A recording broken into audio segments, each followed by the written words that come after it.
ॐ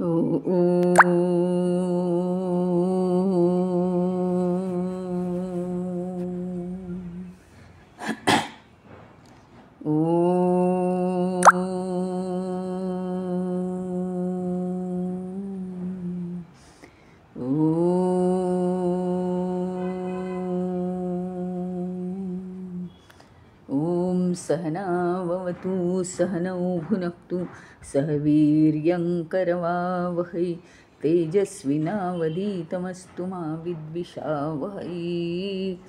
ॐ शांति शांति शांतिः। गुरुर्ब्रह्मा गुरुर्विष्णु गुरुर्देवो महेश्वरः गुरुरेव परं ब्रह्म तस्मै श्री गुरवे नमः। चिन्मयं व्यापि यत्सर्वं त्रैलोक्यं सचराचरं तत्पदं दर्शितं येन तस्मै श्री गुरवे नमः। तस्मै श्री गुरवे नमः। आपण आता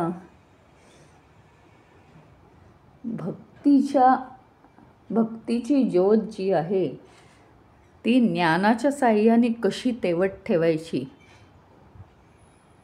याबाबत कालपासून आपण आता विचार करतो आहोत। तर त्यामध्ये ब्रह्मकुमार जे आहेत त्यांचं मत इथे नारदांनी मांडलेलं आहे। स्वयंफलरूपता इति भक्ती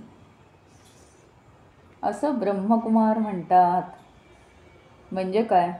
ब्रह्मदेवाचं म्हणणं आहे। ब्रह्मदेव म्हणजे विश्वनिर्माता आहे ना। ते काय म्हणतात मग? स्वयंफलरूपता।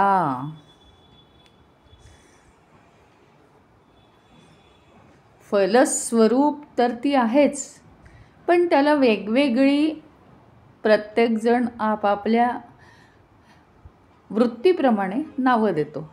तर आता स्वयंफलरूपता इति भक्ती ह्याच्यामध्ये ब्रह्मदेवांना काय म्हणायचं आहे?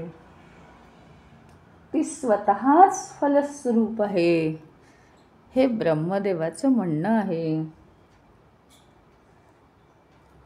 म्हणजे आपण ह्याच्यावर प्रकाश टाकलेला आहे।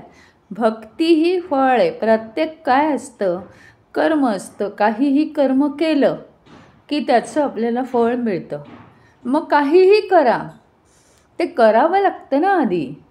करणं म्हणजे काय आहे? तर क्रिया आहे।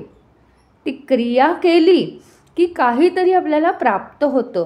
जशी क्रिया असेल, क्रिया थोडीफार चुकली की चुकीचं फळ मिळतं। क्रिया वाईट मनोवृत्तीने केली की वाईट फळ मिळतं, वाईट भोग देणारं। क्रिया चांगल्या हेतूने केली की चांगले भोग देणारं फळ मिळतं। हेही महत्त्वाचं आहे की नुसती क्रिया नाही आहे। काही गोष्टी काय आहेत? त्या क्रिया अगदी साध्या साध्या आहेत। म्हणजे काय? माझ्या म्हणण्याचा अर्थ काय? 2 प्रकारच्या क्रिया आहेत। त्यातल्या कोणत्या क्रियांना फळं जास्तीत जास्त वाईट आणि जास्तीत जास्त चांगली मिळतात, हा इथे आपण सूक्ष्म विचार करणं आवश्यक आहे। इथे तर त्यांनी फक्त आपल्याला एक दिशा दिलेली आहे, सांगितलेलं आहे की भक्ती कशी आहे? ती फलस्वरूप आहे। पण फळ याचा अर्थ आपण कित्येक पटींनी जाणून घ्यायला हवा आहे। अहो साधी गोष्ट आहे। काय साधी गोष्ट आहे? हे बघा, तुम्ही स्वयंपाक केला तर तुम्हाला जेवायला मिळेल। तुम्ही कंपनीला गेलात तर तुम्हाला पगार मिळेल। तुम्ही हे केलं काय, पाणी भरलं तर तुम्हाला पाणी प्यायला मिळेल। म्हणजे ह्या गोष्टी कशा आहेत? एक क्रिया केली आणि लगेच काय झालं? त्याचं फळ मिळालं। दुसरी क्रिया केली आणि त्याचं फळ मिळालं। ते प्राप्त करण्यासाठी आपण क्रिया केली। या क्रिया या वरवरच्या आहेत, त्याचं काही फारसं बिनसत नाही। पण मानसिक क्रिया अधिक महत्त्वाच्या। म्हणजे काय की मनात काहीतरी वाईट विचार आला, मनात द्वेषाचा विचार आला आणि तो द्वेषाचा विचार कोणाच्या तरी बद्दल द्वेषाचा विचार मनात चालू असताना आपण पाणी भरलं, तर खरोखरीच म्हणजे ही सूक्ष्मता आहे बरं का या विश्वाला. तर आपण आणि आपल्या घरातले जेवढे लोक असतील त्यांचं तेच नशीब की सगळं हे द्वेषाचं पाणी त्यांना प्यावं लागतं त्या दिवशी. तुम्हाला माहिती आहे, खूप पूर्वीची पारंपरिक पद्धत चालत आलेली आहे किंवा पौरोहित्याचे जे वर्ग असतात त्यांना हे मुद्दाम सांगितलं जातं की तुम्ही जर मंत्र वगैरे तुम्हाला पाठ करायचे असतील तर सतत स्वयंपाक करता करता, पूर्वीच्या तर स्त्रिया म्हणतच होत्या, पण हल्लीसुद्धा आता आपल्याला जर पौरोहित्याचे मंत्र शिकायचे असतील, स्तोत्र मंत्र, तर काय केलं पाहिजे, स्वयंपाक करता करता ते पाठ केलं पाहिजे, नाहीतर ते म्हटलं पाहिजे. म्हणजे घरातल्या सगळ्यांना आपल्यासह ते सगळी व्हायब्रेशन्स मिळतात. हे एक उदाहरण झालं. तर आपल्याला आपण काय पाहतो आहोत, कर्म आणि फळ, कर्म आणि फळ. आता त्याच्या पुढे जाऊ आपण. त्याच्या पुढचं सुद्धा आपण अनेक वेळा बघितलं आहे की आता हे झालं कर्माच्या बाबतीत. ज्ञान जरी घेतलं, ज्ञान कर्म केलं, आपण ज्ञान मिळवण्याचं कर्म केलं, तरी मग आपल्याला ज्ञानाच्या रस्त्यावरती, मार्गावरती आपल्याला अहंकार निर्माण होतो, हेही आपल्याला माहिती आहे. पण ज्ञानसुद्धा काय आहे, प्राप्त करून मग पुढे जावं लागतं. कर्मसुद्धा काय, काहीतरी करावं लागतं आणि मग त्याचं फळ मिळतं. म्हणजे दोन गोष्टी आहेत, क्रिया करणं आणि मग त्याचा रिझल्ट म्हणून आपल्याला फळ मिळणं. तसं भक्तीमध्ये नाही. आपण क्लिअर कट पाहिलं आहे की भक्ती ही मुळी फलस्वरूप आहे. फलस्वरूप आहे याचा अर्थ काय, असं होतं का तुम्हाला, आंब्याचं झाड लावलं, रोप लावता क्षणी आंबा फुगायला लागतो, इकडे यायलाच लागतो आंबा, असं होतं का, नाही. म्हणजे त्याची फळं यायला वेळ लागतो. ह्याचा अर्थ कमी जास्त वेळ लागतो कर्माची फळं यायला. आधी कर्म ही कृती आहे, नंतर फळ ही त्याची निष्पत्ती आहे, रिझल्ट आहे. इथे तसं नाही आहे. भक्तीच्या बाबतीत काय आहे की भक्ती इथे डोळे मिटून हृदयातल्या परमेश्वराला तुम्ही आर्ततेने बोलवायला लागा रे लागा. किती भक्तीचे थेंब बात झिरपायला सुरुवात होते, कळणार नाही आपल्याला सुरुवातीला. आपण इतके सेन्सिटिव्ह नाही आहोत, आपल्याला ते कळत नाही सुरुवातीला. पण ती भक्ती व्हायला लागली रे लागली की अत्यंत हृदय असं हलकं हलकं होऊन जातं परमेश्वराच्या आठवणीनी, स्मरणाने. आणि याला म्हणतात भक्ती ही फलस्वरूप आहे. त्या आर्ततेने करायला लागलं रे लागलं की ताबडतोब फळ मिळतं असं म्हणायचंच नाही, ते फळच असतं, ते फळच असतं. कल्पना करा ना तुम्ही की आता एक समजा लिंबाचं झाड आहे, जमिनीत लावून त्याला पाणी घालायला लागलं की लगेच अशी वर वर वर सगळी लिंब आली. हे कसं दिसेल, कल्पना करा. त्याप्रमाणे भक्तीचं आहे. हृदय हे त्याचं काय आहे, मूळ आहे. हृदयात आर्ततेचं पाणी घालायला लागलं रे लागलं की आलीच भक्तीची फळं वर. अशी भक्ती फलस्वरूप आहे. त्या क्षणी भक्ती आपल्याला फळ देते, ती स्वतःच फलस्वरूप आहे, फळ देते. हे वाक्यसुद्धा माझं चुकीचं आहे. फळच आहे भक्ती, हेच मुळी फळ आहे.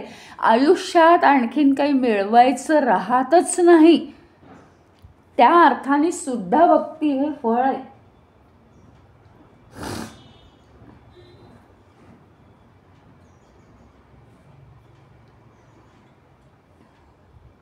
आणि ह्याच्या पुढे अजून ती भक्ती मिळवून, ही भक्ती वाढवून मला काहीतरी करायचं आहे असं काहीही राहत नाही.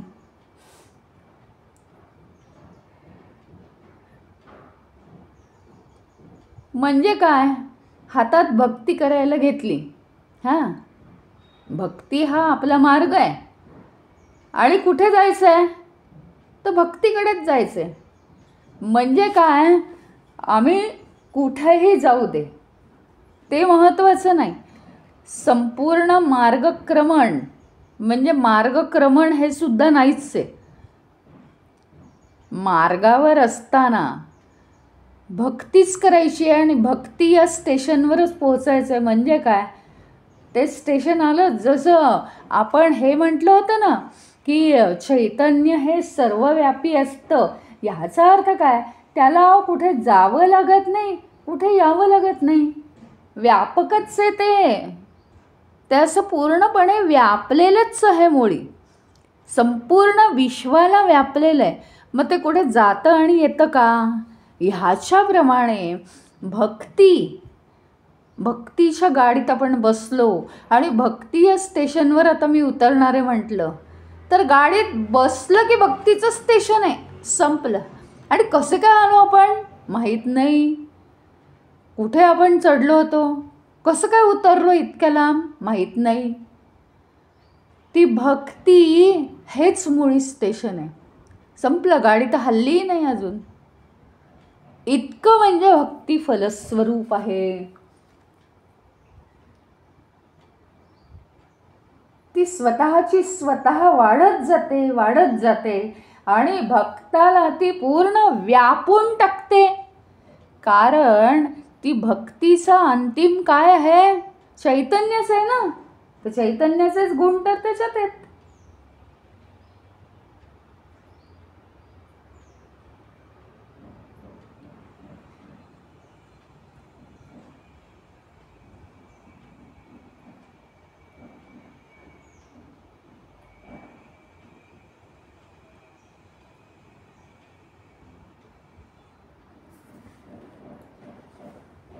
त्याच्यामुळे या भक्ती फलस्वरूपता इति या सूत्रावर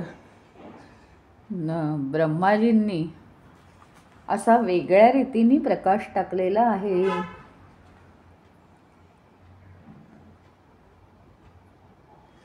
आणि अशा रीतीने ही जी नुसता ऐकून सुद्धा भक्ती ही खरोखरी फलस्वरूप आहे.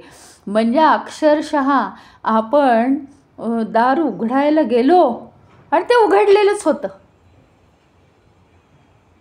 अक्षरशः भक्तीचं असं आहे.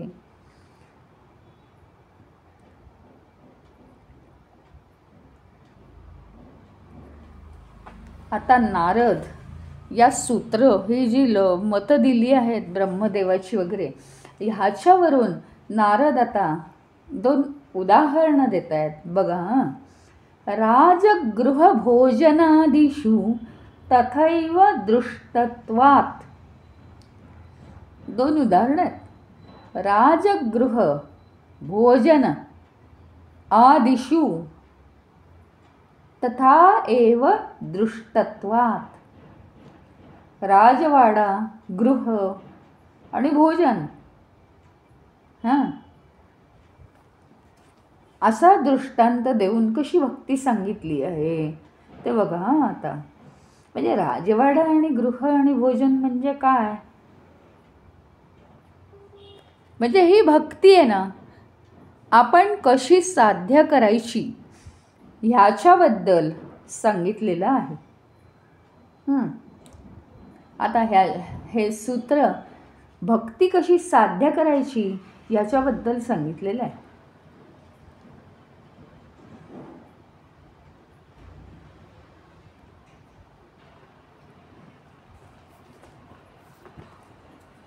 म्हणजे भक्ती ही आपण काय काय पाहिलं ह्याचा आधी रेफरन्स बघा. मागच्या 2-3 सूत्रांमध्ये आपण काय काय बघितलं आणि त्याला अनुसरून ही 2 उदाहरणात काय काय बघितलं. पहिल्यांदा की भक्ती परिपूर्ण होण्यासाठी आत्मज्ञानही पाहिजे. दुसरी गोष्ट आपण काय पाहिली, अन्योन्य आश्रयत्व. म्हणजे भक्ती ही ज्ञानाला परिपूर्ण करते, ज्ञान हे भक्तीला परिपूर्ण करतं. आणि तिसरी गोष्ट महत्त्वाची सांगितली आहे, जी ब्रह्माजींनी सांगितली आहे, की भक्ती ही स्वतःची स्वतः फलस्वरूप आहे. हो की नाही. ही तीन जी आहेत गोष्टी महत्त्वाच्या, त्याला उद्देशून ही दोन उदाहरणं आहेत. आता राजा जर आपण म्हटला, बरं का, इथे राजवाड्याचं उदाहरण दिलेलं आहे. राजा जर म्हटला तर राजा कसा असतो?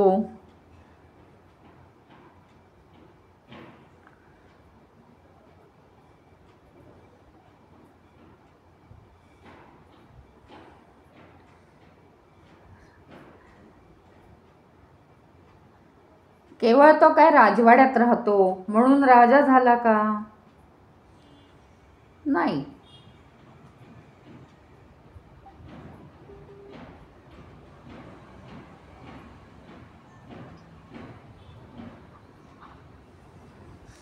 आता राजानीच आधी सगळी तत्व आपली मांडली पाहिजेत. राजानीच परिपूर्ण झालं पाहिजे. त्याच्यानंतर जर सर्व गुणांच्या बाबतीत जर राजा परिपूर्ण असेल, सर्व गुणांच्या बाबतीत जर राजा परिपूर्ण असेल, तर काय होतं, त्याचे सेवकसुद्धा त्याचा आदर्श समोर ठेवून तसे वागतात.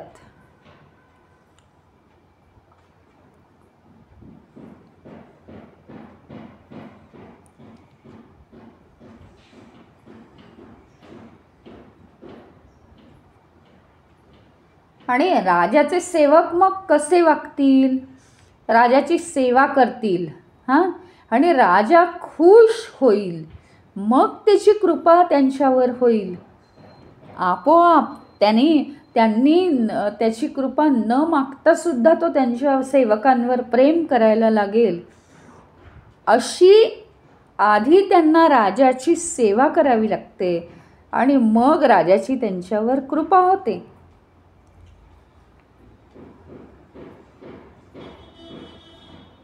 काय आहे माहिती का, की नुसतं हे जे ग्रंथ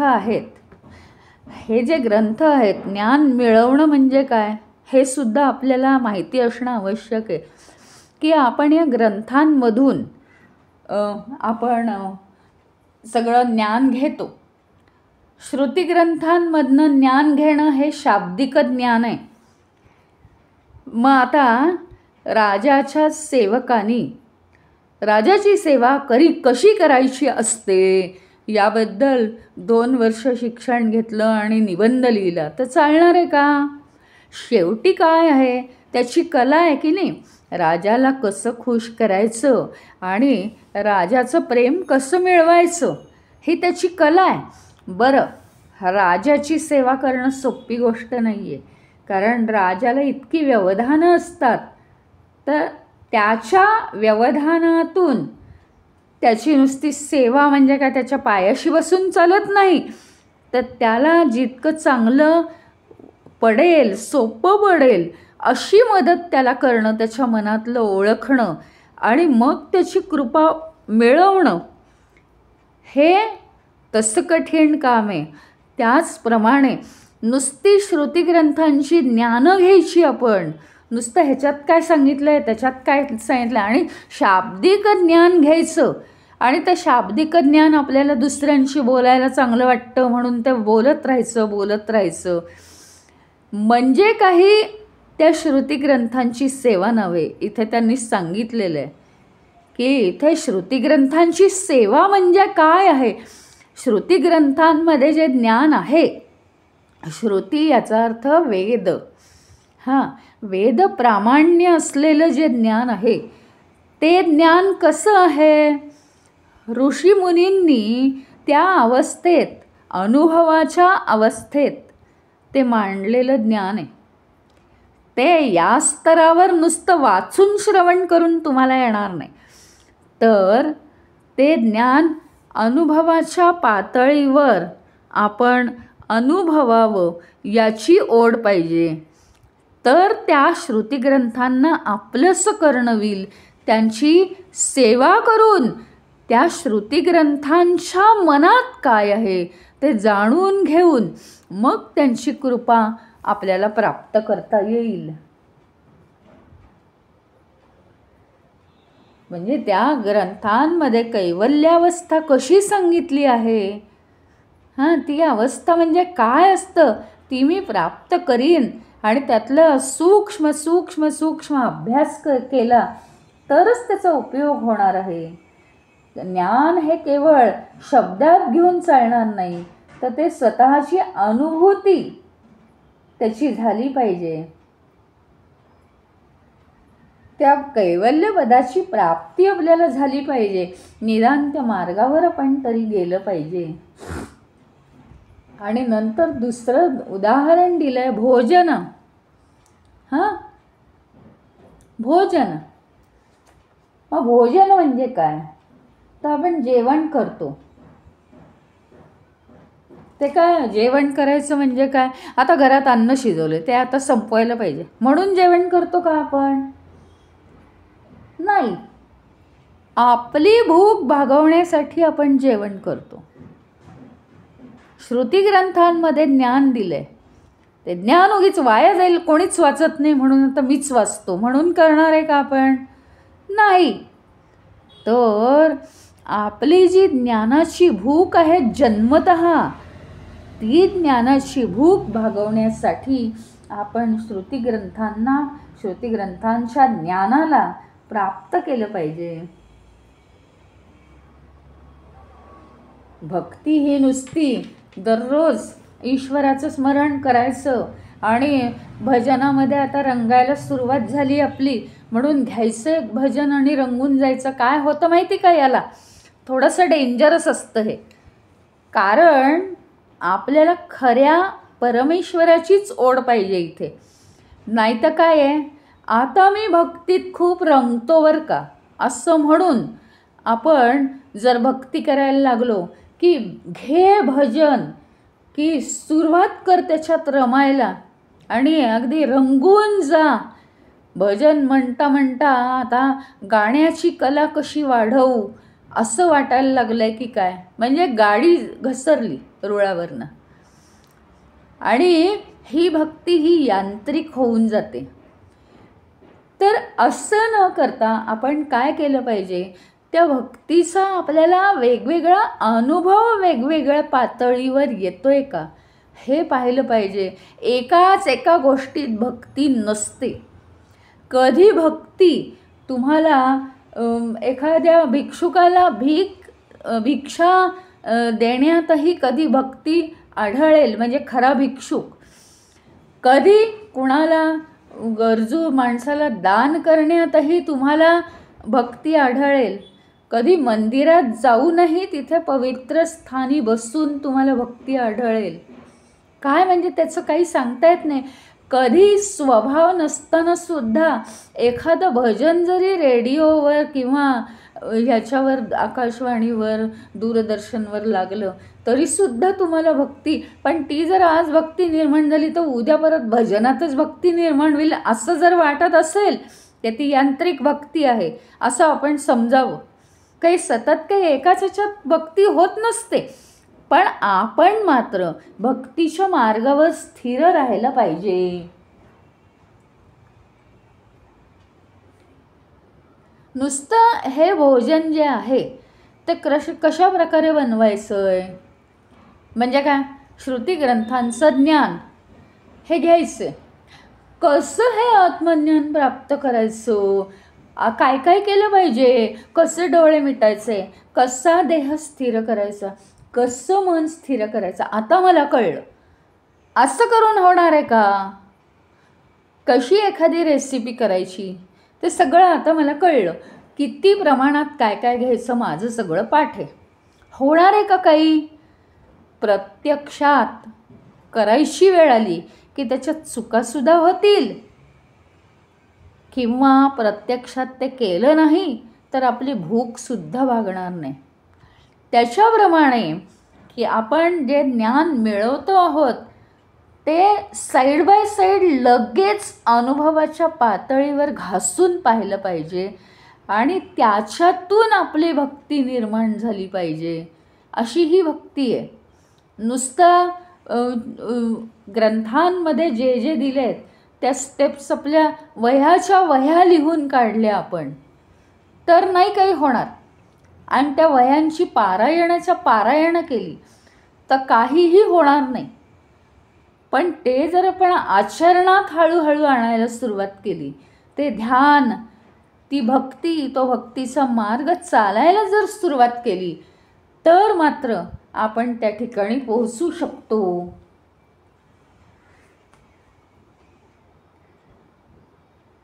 आणि म्हणजे अगदी इथपर्यंत की सगळं अगदी योग्य प्रमाणात घेतलं, रेसिपी चांगली झाली आणि सगळ्यांना वाढलं, पण घरात कोणीच उपलब्ध नाही आहे का त्या अन्नाचा, भोजनाचा काही उपयोग आहे? ती वेळ आहे आणि काहीतरी निमित्ताने सगळेजण आपापल्या कामाला निघून गेले, मग त्या भोजनाचा काही उपयोग आहे का? म्हणजे तुम्ही काय केलेलं आहे? ज्ञान घेतलेलं आहे. तुम्ही काय आणि सगळेच, माझ्या सकट सगळेच आपण ज्ञान घेतो धर्मग्रंथांमधलं, पण ते ज्ञान हे ज्ञानापुरतंच राहतं. आणि आपल्या घरातले लोक म्हणजे इंद्रिय बाहेर पळाली आहेत, त्यांचं सगळं लक्ष बाहेरच असतं. मन इंद्रियांच्या मागे धावतं आहे मित्र मित्र म्हणून त्यांना जोपासायला. आपल्या बुद्धीला काही कामच नाही, मन काही विचारच आणून देत नाही आहे. नंतर देह कधी आळसावतो आहे, कधी अजून काय होतं आहे. म्हणजे ही जी कुटुंबीय आहेत सगळे, हे काय आहेत? ज्ञान तर खूप घेऊन ठेवलं आहे, भरपूर भोजन तयार केलं आहे घरामध्ये, उपयोग काय आहे त्याचा? खाल्लंच नाही, सगळे उपाशी आहेत. इंद्रियांना माहिती नाही भक्ती वाढवण्यासाठी काय करायचंय मी. मनाला माहिती नाही ही भक्ती वाढवण्यासाठी मी भगवंतामध्ये कसं एकरूप व्हायचंय. बुद्धीला माहिती नाही की मी कसा विवेक करायचा आहे आणि सगळ्या बाह्य गोष्टींपासून दूर व्हायचं आहे. देहाला माहिती नाही की मी स्थिर कसं व्हायचं आहे आणि माझं स्वतःचं भान मी कसं हरपायचं आहे. अहंकाराला माहिती नाही की मी कसं अदृश्य व्हायचं आहे, माझं मी पण कसं मी हरवून जायचं आहे, कोणालाच माहिती नाही. त्यामुळे सगळं मटेरियल साठलेलं आहे घरात, पण सगळे उपाशी तापाशी आहेत. कोणीच ते अन्न जर खाल्लं नाही, उपयोग काय आहे त्याचा मला सांगा बरं. बसून ते खाल्लं पाहिजे.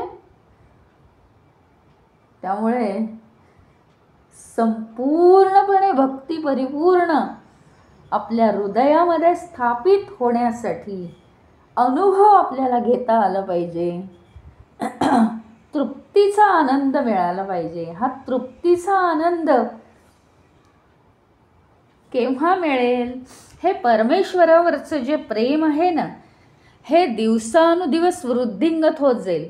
हे बघा, काही दिवस आपल्याला रेसिपी तयार करण्यासाठी काय करावं लागतं?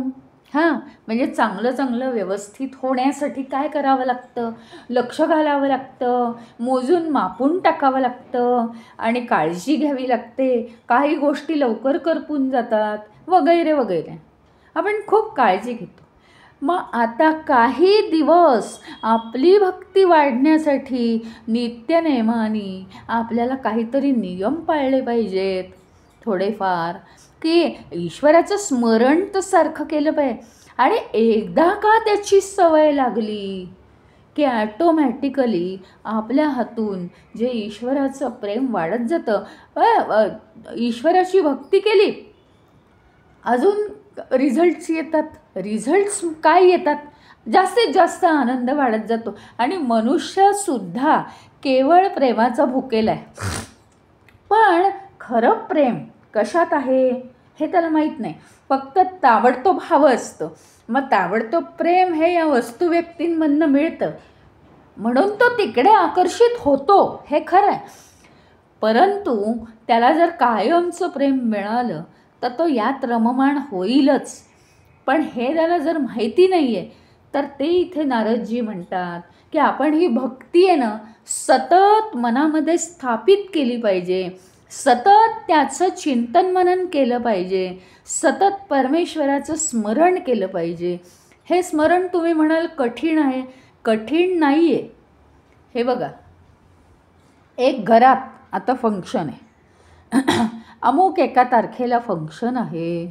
हां, घरात असो की दारात असो, कुठेतरी फंक्शनला जायचं आहे.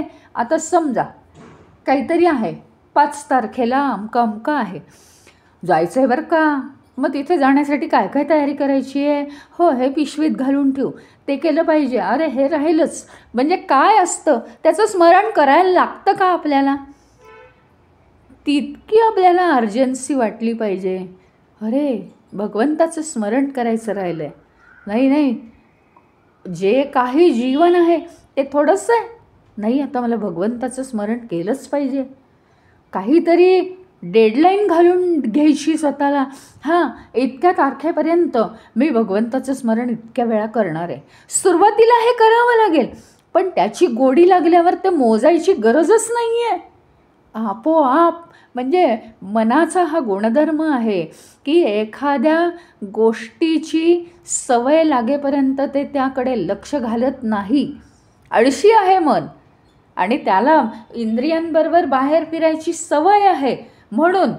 पण एखादा आंतरिक आनंद कसा आहे हे जर मनाला कळलं तर ते ती गोष्ट सोडत नाही. म्हणजे मनाला एखाद्या गोष्टीची सवय व्हावी लागते.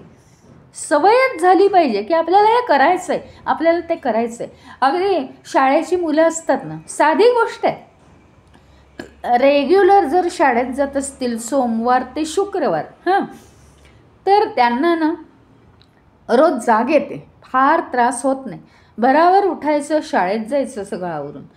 तेच आता चला आता उद्या शनिवार आहे, मग खूप झोपायचं आहे, आपल्याला झोपच नाही मिळत, असं वगैरे असतं, त्यांची कल्पना असते. मग शनिवार रविवार झोपले, सोमवारचा त्यांना इतका त्रास होतो, जागही येत नाही आणि शाळेत तर जावं लागतं. हे काय दाखवतं माहिती का? मनाला एक प्रकारची सवय होणं अत्यावश्यक आहे. मन हे छोटं मुलाप्रमाणे आहे, त्याला ते हात धरून, बोटाला धरून त्याला ती सवय लावावी लागते, त्याला सारखं रिझवावं लागतं. आहे की नाही ह्याच्यात आनंद, मग आता तू हे कर, सारखं त्याला सांगावं लागतं. आणि एकदा 10-15 वेळा आपण ही सवय करून दिली त्याला की मग त्या आपोआप त्या गोष्टीच्या मागे जातं आणि मग मात्र तो मार्ग ते मन सोडत नाही. पण जर मध्ये गॅप झाली, आपण म्हणतो ना मुलांना सुट्टीच द्यायला नको, त्यांना सवय लागून जाते ती आरामाची, असं म्हणजे अभ्यास न करण्याची त्यांना सवय लागून जाते. मे महिन्याच्या सुट्टीतनं मुलं गेली की त्यांना नकोच असतो मग अभ्यास. म्हणजे हा जो काही बदल आहे मनाचा, तर त्याला वळण लावणं जरा आवश्यक आहे. हे आम्हाला जर कळलेलं आहे की मनाचा गुणधर्म काय आहे, तर आम्ही ते केलं पाहिजे. म्हणजे सुरुवातीच्या दिवसात आपल्याला ईश्वराचं स्मरण सतत करणं हे प्राप्त आहे का? तर आपल्या मनाला ती सवय लावण्यासाठी. आणि मग मनच आम्हाला तिथपर्यंत सतत घेऊन जातं, मनच आमची काळजी घेतो. आणि काय आहे, एक साधी गोष्ट आहे या विश्वामध्ये, ज्यांच्याशी आपलं जास्त संयोग होतो, जास्त बोलणं होतं, जास्त योग होतो, ज्यांच्या स्वभावाशी आपला स्वभाव जास्त जुळतो, त्यांच्याशी काय होतं, त्यांच्यावर आपलं प्रेम जास्त जडतं. आणि जितकं आपण प्रेम करू तितकं प्रेम आपल्याला मिळत जातं. हां, आणि सगळ्यात जास्त प्रेम आपल्या कुटुंबियांना आपण आणि त्यांच्याकडून आपल्याला, ते म्हणजे एक हेच हे, म्हणजे जरी नसला व्यवहार प्रेमाचा तरीसुद्धा ते प्रेमच आहे. प्रेम दिल्याने नेहमी प्रेम वाढत जातं. रस्त्यावरच्या माणसाला सुद्धा जर प्रेमाचे 2 शब्द बोलले तर त्याला बरं वाटतं, आणि त्याला जे अंतःकरणात बरं वाटलेलं आहे त्याचे अनेक पटीने आपल्याला ते पुण्य प्राप्त होतं. कारण रस्त्यावरून जाणारा वाटसरू हा किती अडचणीतनं एखादा जात असतो, त्याच्या मनातलं तो काही सांगत नाही, पण 2 शब्दांनी सुद्धा तो इतका अगदी शांत होऊन जातो, शांत चित्त. किंवा त्याला पाणी द्या, 12 वाजता कोणी असेल तर त्याला अन्न मिळत नसेल तर त्यांना अन्न द्या, म्हणजे त्याची इतकी त्याच्या मनाची कृपा होते आपल्यावर की विचारू नका. त्याप्रमाणे म्हणजे प्रेमाचा हा व्यवहार आहे, इनडायरेक्टली व्यवहार आहे. व्यवहार जरी नसला तरीसुद्धा तो व्यवहार आहे. त्याच्यामुळे काय आहे की प्रेम जितकं देऊ तितकं वाढतं. हा जर गुणधर्म आहे, ॲटोमॅटिकली आहे, म्हणजे तो काय आपण मुद्दाम काढला नाही आहे. तसंच परमेश्वराचं आहे. काल परवाच मी सांगितलं, कनेक्टिव्हिटी हवी आहे की नको आहे. म्हणजे मला जे हवं आहे, मला काय हवं आहे, या खोलीत उजेड हवा आहे. मग उजेड कसा मिळेल? नुसती एक ट्यूब आणली आणि त्याला स्टँड आणला आणि ती लावून टाकली इथे, तर काय ट्यूब लागणार आहे का? अंधार झाला की ॲटोमॅटिक लागते का काय ती ट्यूब? नाही. मग त्याला काय केलं? वायरिंग केलं. अरे वायरिंग करून काय ट्यूब लागणार आहे का? ज्या ठिकाणी पॉईंट आहे तिथे तुम्हाला स्विच लावावं लागेल. नुसतं स्विच लावून ती ट्यूब लागणार आहे का? नाही. स्विच ऑन ऑफ करण्याची आणि ती कनेक्टिव्हिटी पूर्ण झाली आहे का नाही ह्याची तर अपेक्षा आहे की नाही. त्याप्रमाणे ईश्वराशी जर आपली कनेक्टिव्हिटी असेल तरच आपलं ईश्वरावर आणि ईश्वराचं आपल्यावर. कसं असतं माणसाचं? असेल हरित देईल खाटल्यावरी. जर सगळीकडेच परमेश्वर आहे आणि तो सगळ्यांवरच प्रेम करतो आणि तो सगळ्यांचंच कल्याण करतो, तर तो आमचंही करेलच की. मग ट्यूब ही आपल्याला प्रकाशच देते. हां, मग ती ट्यूब बाजारात राहिली तरी चालेल, ती आम्हाला प्रकाशच देईल. किंवा ती ट्यूब भिंतीवर लावली नुसती तरी चालेल, ती प्रकाशच देईल. असं झालं आहे का? म्हणजे हा आहे कॉमन सेन्स की हा व्यवहारच आहे की कनेक्टिव्हिटी अत्यंत आवश्यक आहे. ज्या ठिकाणी कनेक्टिव्हिटी आहे तिथेच आपल्याला रिझल्ट्स मिळणार आहेत. आणि परमेश्वराच्या भक्तीचा आनंद काय? परमानंद आहे.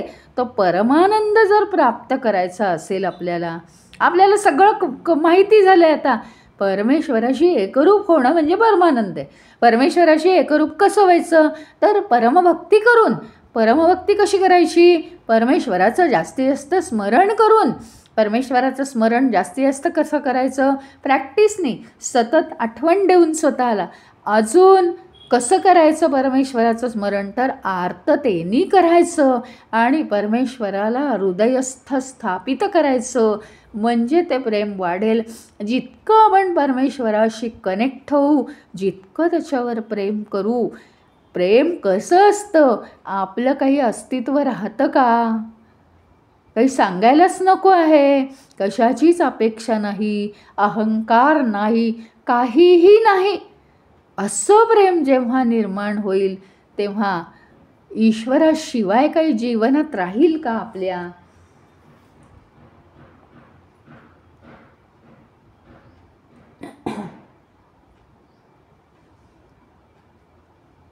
त्याच्यामुळे काय आहे, या श्रुतिग्रंथांची सेवा ही अशा पद्धतीने झाली पाहिजे. अन्योन्य आश्रयाला जास्ती एक्सप्लेन केलं आहे इथे अजून की अन्योन्य आश्रय म्हणजे भक्तीमुळे ज्ञान आणि ज्ञानामुळे भक्ती वाढत जाते. कारण बारकावे समजत जातात अजून आपल्याला. तर या श्रुतिग्रंथांची सेवा ही कशी करायची आहे? भोजनाप्रमाणे ना. भोजनातल्या अनेक गोष्टी सांगितल्या.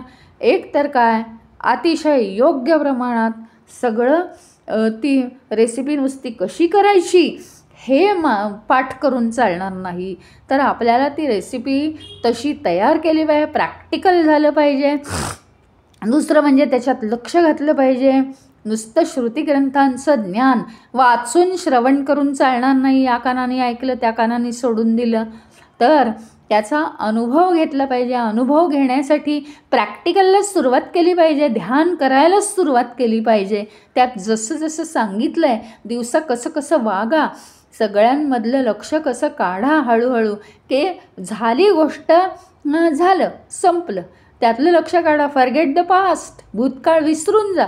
हे जे काय सांगितली ही तत्त्व सगळी पाळून नंतर भोजन करायचं आहे.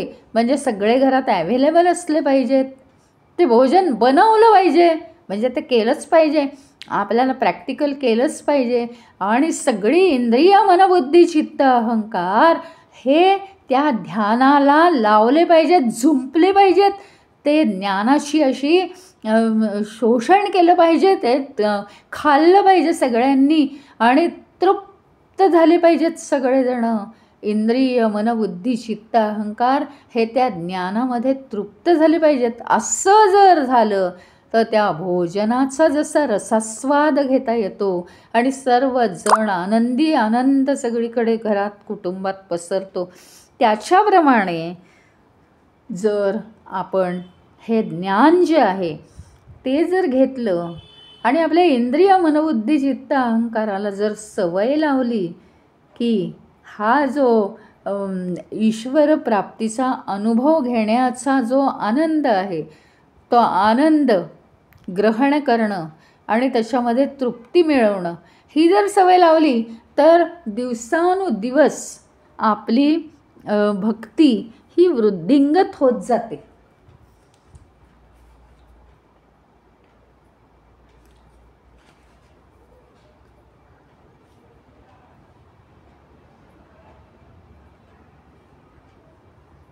मग भक्तीचं स्रोत नक्की कशात आहे?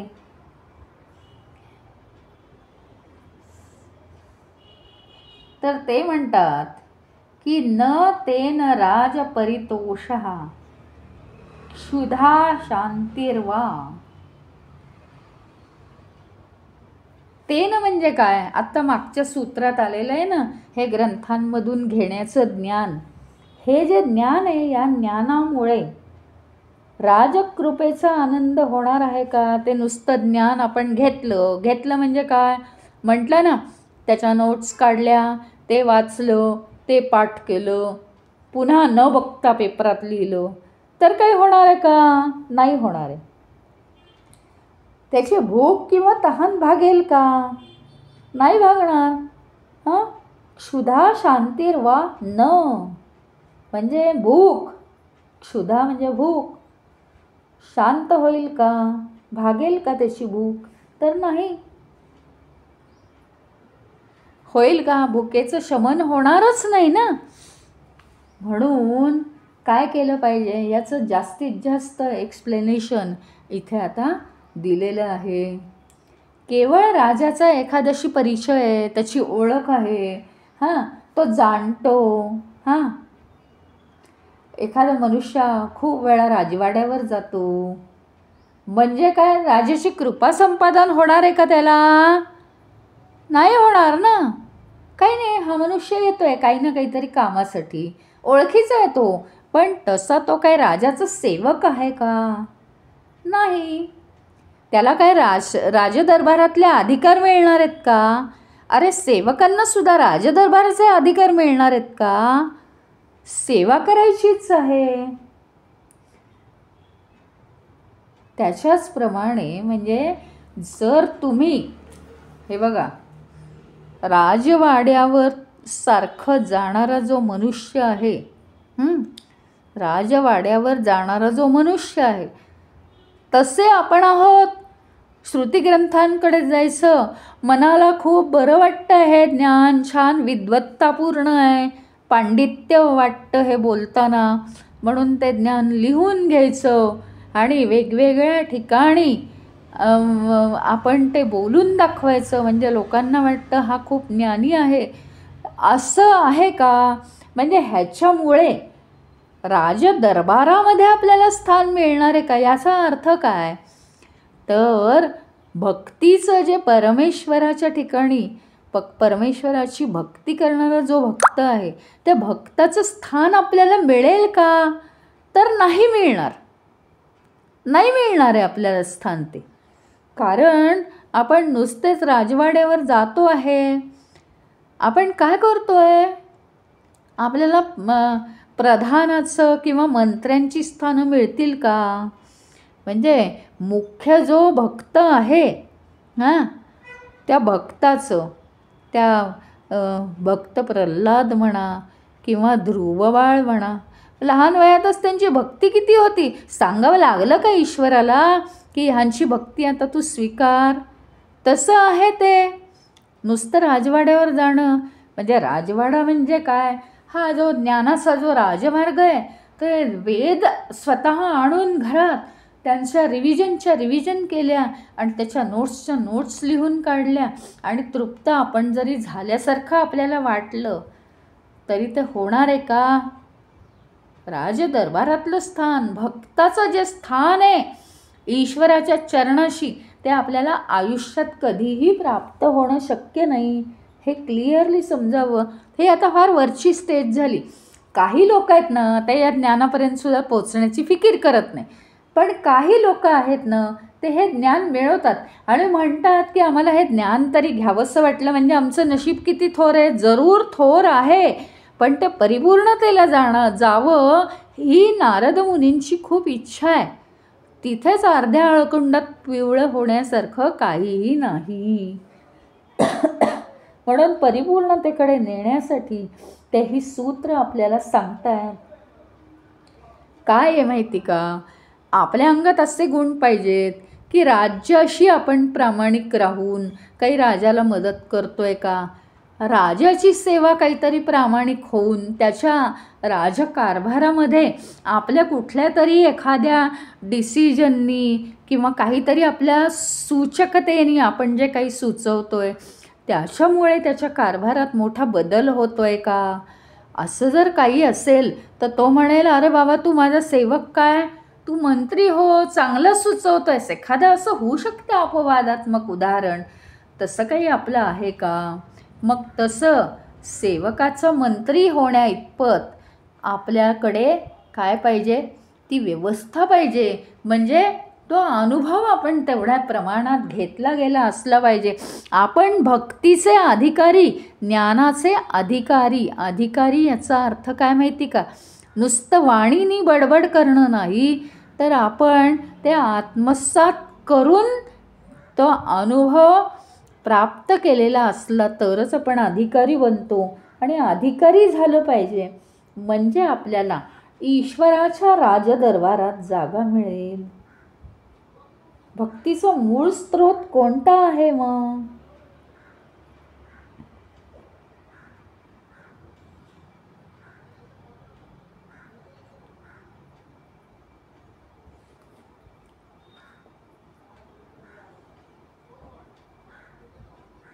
त्याचा शोधच घेतला पाहिजे की नाही आपल्याला.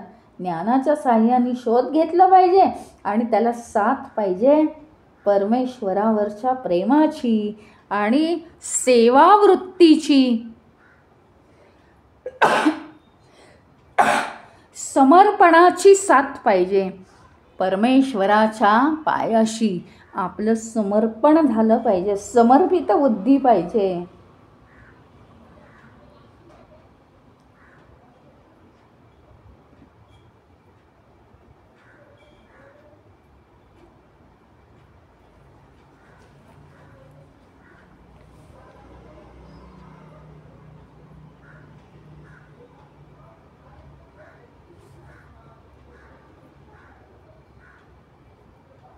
म्हणजे काय आहे पुन्हा एकदा आपण समजावून घेतलं तर एक आपण असा आपला दृष्टिकोन असू शकतो की आता काय म्हणजे हे राजाची सेवा करायची ना, मग मला इथलं सगळं माहिती आहे बरं का, कसं करायचं काय करायचं. आता बघा एक गोष्ट आहे की एखाद्याच्या घरामध्ये एक बाई स्वयंपाक करत असते. हां, आणि ती स्वयंपाक करायला ठेवलेली आहे. तर ती सगळं आपलेपणाने करते. हां, म्हणजे ती अगदी घरची होऊन जाते, मान्य. हां, विश्वासू असते, सगळं आहे आणि छान. आता खूप वर्षाची आहे, तर घरातल्या सगळ्या माणसांना जसं लागतं तसंच ती करते वगैरे, सगळं ठीक आहे. आता तिला त्या घरातलं सगळं माहिती, कोणच्या डब्यात काय आहे ते माहिती, मागचं पुढचं अंगण माहिती, हे माहिती ते माहिती, सगळं माहिती. कशाने यांचं कल्याण होईल, हे आणू का ते आणू का, असं करू का, उद्या असा करायचा आहे का बेत खायला, ती सुचवेल सुद्धा. सगळं माहिती आहे तिला. प्रामाणिकपणे सेवा करते, ती त्याचं भलेही मोल घेत असेल. आजचा जमाना खूप वेगळा आहे. आता राजाचे सेवकसुद्धा मोल घेतात. आता ती इतकी हे करते आहे, सेवाभावानी छान करते आहे, मिळून मिसळून राहते आहे, सगळं घरातल्यासारखं आहे. म्हणून या कुटुंबातल्या माणसांना कुटुंबाचे निर्णय घेण्याचा जो अधिकार आहे तो त्या बाईला राहील का? त्याच्याचप्रमाणे एक सेवक आहे राजाचा अंगण, राजवाड्याचं अंगण, भलं मोठं घर, महाल, तो महालाचा कानाकोपरा. आता तुम्ही आम्ही काही राजाच्या महालात जाऊ शकणार नाही, पण राजाचा जो सेवक आहे तो या बाबतीत आमच्यापेक्षा मोठा आहे बरं का. त्याला राजाची महालाची गच्ची आणि कुठे कुठे काय कानाकोपरा सगळं माहिती आहे. तो अतिशय प्रामाणिक सेवक आहे. परंतु त्याला मंत्री होण्याचा अधिकार आहे का? नाही आहे. ही आमची स्थिती आहे. जर वेदांमधलं ज्ञान आता खडा आणि स्वरोक्त असं जर मी तुम्हाला वाचून दाखवलं तर तुम्ही एक 5 मिनिटात म्हणायला लागाल, काय बाई तुमचं ज्ञान, किती वेद प्रामाण्य आहात तुम्ही आणि अगदी पंडित आहात, बापरे इतकं विद्वान आम्ही कुठे पाहिलंच नाही, असं तुम्ही म्हणाल. पण त्या विद्वत्तेला काही अर्थ आहे का? मला परमेश्वराजवळ जागा मिळाली आहे का? सगळं ज्ञान आहे अहो. आत्ता मी सांगू शकते वेदांमध्ये कुठल्या प्रकरणात कुठल्या कांडात काय सांगितलं आहे, सगळं सांगितलं मी. उपयोग आहे का काही? अगदी त्याचा शेवटचा जो भाग आहे त्याला वेदांत म्हणतात, त्याच्यात असं असतं. मी प्रत्येक वेदांमधली उपनिषद आत्ता पाठ म्हणून दाखवीन. आहे का काही उपयोग त्याचा? मला जागा आहे का ईश्वराजवळ? नाही आहे, मला तो अधिकारच नाही आहे. त्यातला दरबारातला मंत्री होण्याचा, प्रधान होण्याचा अधिकार आहे का? त्या सेवकाला किती भले प्रामाणिक आहे, त्या काम करणाऱ्या स्वयंपाकीण बाईला अधिकार आहे का घराचे निर्णय घ्यायचा? म्हणजे ही आमची पात्रता आहे. जर आम्ही वेदांचं किंवा श्रुतिग्रंथांचं ज्ञान नुसतं वाचन, लिखाण, पाठांतर करत असू तर आमची ही पात्रता आहे एखाद्या प्रामाणिक सेवकाप्रमाणे. पण सेवक हा नुसता सेवकच राहील, त्याला स्थान, दुसरं उच्च स्थान मिळणार नाही. तुम्हाला जर भगवंताच्या दरबारामध्ये प्रवेश हवा असेल ना, तर मात्र आपल्याला भक्तीचा झराच व्हायला लागेल. परमेश्वराजवळ भक्तीशिवाय कोणीही जाऊ शकत नाही आणि ज्ञानपूर्ण भक्ती घेतलीच पाहिजे, असं आता आपल्याला सूत्र मिळालेलं आहे. तर आज आपण इथे थांबूया. म्हणून ज्ञानाचं, कशा अर्थाने ज्ञानाचं महत्त्व आहे हे इथे आपल्याला पाहायला मिळतं. जर ते तुम्ही अनुभवलंच तरच ते ज्ञान झालं, अन्यथा ते ज्ञान नाही, फक्त मटेरियल झालं. आणि त्याच्या अनुभवलेल्या ज्ञानाच्या साह्याने आपल्याला भक्ती आणि भक्तीच्या साह्याने आपल्याला ज्ञान वाढवायचं आहे, म्हणजे परमेश्वराच्या दरबारात आपल्याला जागा मिळणार आहे. ओ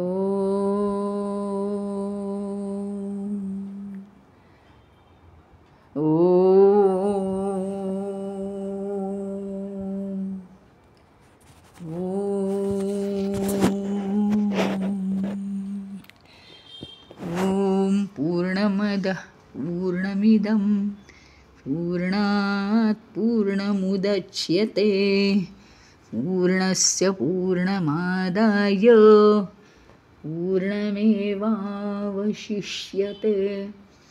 ॐ शान्ति शान्ति शान्तिः. हरि ओम. श्री गुरुभ्यो नमः. हरि ओम.